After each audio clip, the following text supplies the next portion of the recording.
we've gone through the tools, and now I want to talk specifically about brushes, how to create your own brush, and some of the possibilities within that. If you double click on one of the tools, you'll get brush properties, which basically will give you the hardness and the size, and you can adjust that, and you can also adjust the opacity. Typically I recommend 100% opacity for whether you're using a pencil or a pen to sketch with. But one of the reasons why I like Sketchbook Pro is the default characteristics of the pencil and the pen, and how it trails off in the end, so it gives you a nice little trail at the end. And that's basically the case. They're just a very simple set of flow control, essentially the opacity of an airbrush. To control a brush, there's very little options when you first double click here. However, what we really want to do is we want to come into this menu, and you'll see I've got a Jared Sketching and Rendering palette here, and I have some things that I like to do with the brushes, and I'll show you what that is. So I'm going to create a new brush set. So this is set 2, and so we'll call this 2017 Presentation Rendering. And what I'm going to do is I'm going to basically select a pencil. I'm going to come up here and I'm going to say New Brush. Now what it does is if I've got the pencil selected, it'll give me some options here as to what type of brush. Since I've got the current brush, I'll just go ahead and create that. And what you'll notice is that I get a new icon, and if we go into the brush properties, if I double click, I have a lot more opportunity here to adjust what's happening with the brush. And so I typically like to keep under 2 pixels, and we'll talk a little bit about how that's affected by the document setup in a minute. Size with light pen pressure, I kind of like to go a little bit lighter there. Opacity, as I said, at 100%. I'm going to put a little bit heavier flow with light pressure. Spacing, notice what happens here. That's one way to create a dotted line if you wanted to create something that would be a dotted line. But typically, put just a little bit of spacing in there. Roundness, rotation, so this would have to do if I didn't have something round. Rotation would be important. Scaling percentage. Soft or sharp edge. I kind of like to lean towards the soft. And then later in the semester we'll get into texture and some other stuff. So what I also want to do is I want to give it a different icon. So I'm going to scroll through here and look for a pencil icon that makes sense. And I'll just pick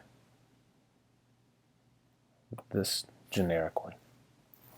So now I've got a a pencil in my brush set, and what I'm going to do is I'm going to pin this to the palette. So I like to use a pencil. I kind of like to use a pen. I'll show you where this pen is. It's very similar to that pencil. In fact, what I do is I'm just creating 2 that are going to ultimately be very similar to one another. So let me go ahead and go into pen and click on that pen. I'm going to say New Brush, Create, and now I've got a new one here. Let me find real quick an icon that will work.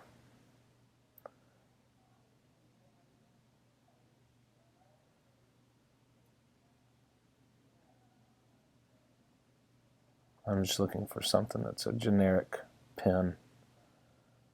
We'll go with this. And so let's look at this. So, again, I'm going to bump this up to maybe 1.8. I'm going to go down to 0.5. Opacity is where I want it to be. Flow, I could probably bump that up a little bit. Spacing, I'm just going to leave it where it is, and that's fine.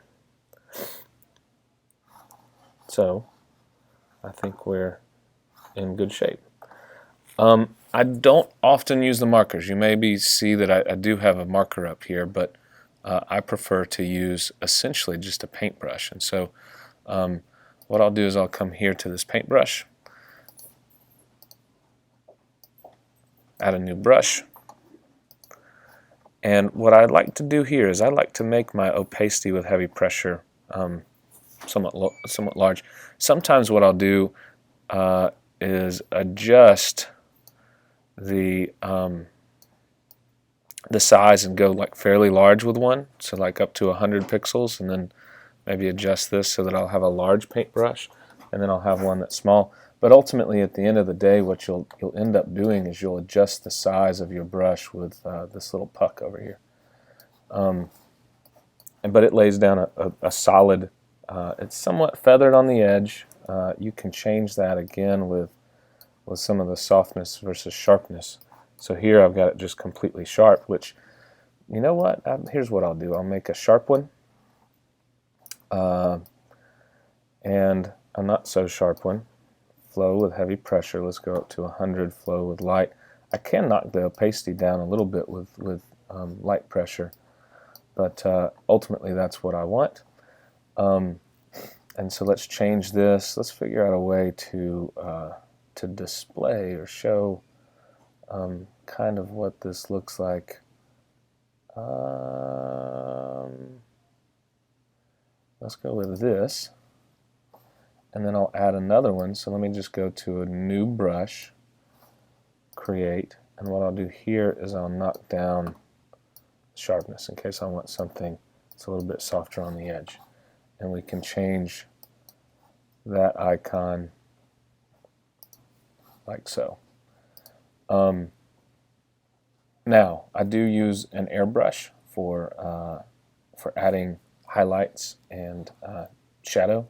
So I'm going to come down here to this airbrush. Here are my minimal properties. Let me add a new brush. Whoops.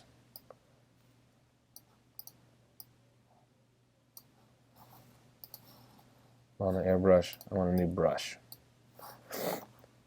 Current brush, airbrush. I'm going to go ahead and change this to an airbrush.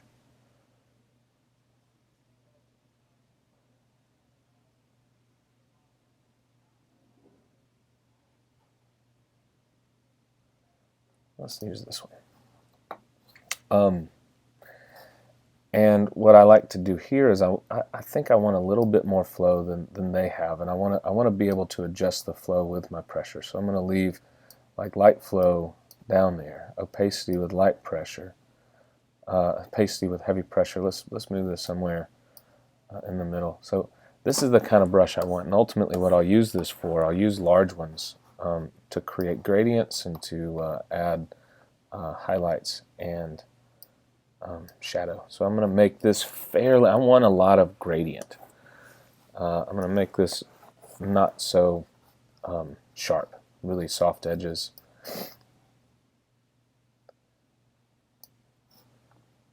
And I think that's probably what I want. Lastly, you know, I can use these two. So this is just a hard-edged eraser. I don't really need to change the details of that, and this is a soft eraser. And so ultimately those become my brush set.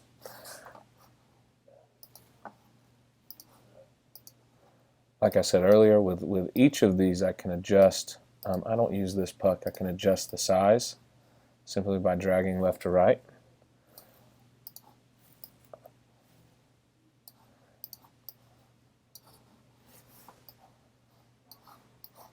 Which sometimes I go pretty big with both these and the airbrush, but I can adjust the size.